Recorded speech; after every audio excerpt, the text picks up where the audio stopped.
All right, we finally get a question with acceleration. Ever since she was small, my sister always wanted a Ford Mustang. True story. She would tell me how the car had great pickup, accelerating from 0 to 60. That's a very common way of talking about the acceleration of a car, its power, in only 4.6 seconds.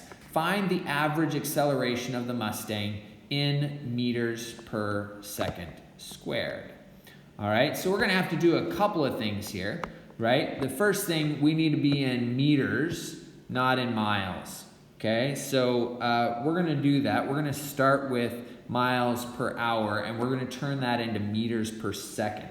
Okay, now the 0, of course, is 0, but let's take our 60 miles per hour, and we're going to try to turn this into seconds. Now, I know that 1 hour has 60 minutes. Notice that the hours are going to cancel out there. I know that 1 minute has 60 seconds, so then my minutes are going to cancel out, so I'm going to have the seconds on the bottom. Now I got to turn the miles into meters, all right?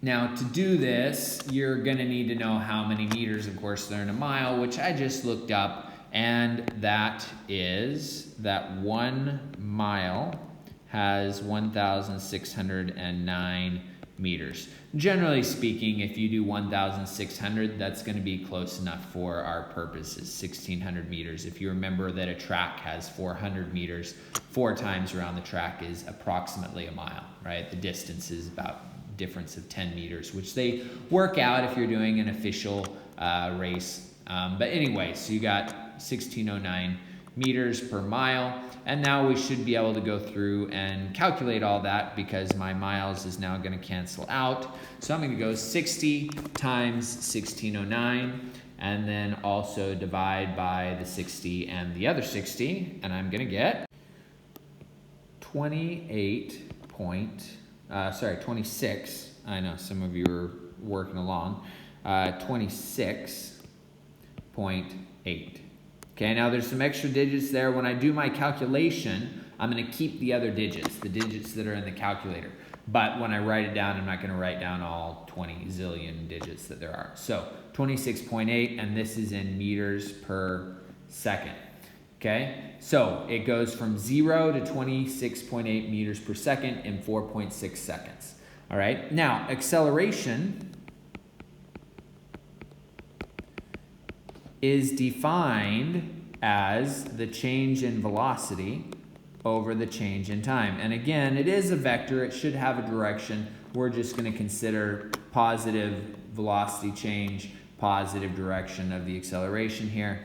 So the change in velocity is the final velocity minus the initial velocity. And then we're going to divide by the change in time.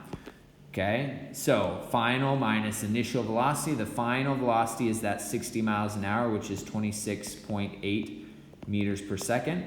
The initial velocity was 0 meters per second because I'm going from 0 to 60. And then the change in time is 4.6 seconds. And so when I divide by 4.6, I get my final answer, which is that the acceleration is equal to 5.83 meters per second squared. And notice now that the units are meters per second squared. The reason is because I had meters per second and I divided by seconds again, which means now I have 2 seconds on the bottom instead of just 1. And so my final answer, yes, is 5.83 meters per second squared. And that's the answer. All right, that's it. So let's go do another one.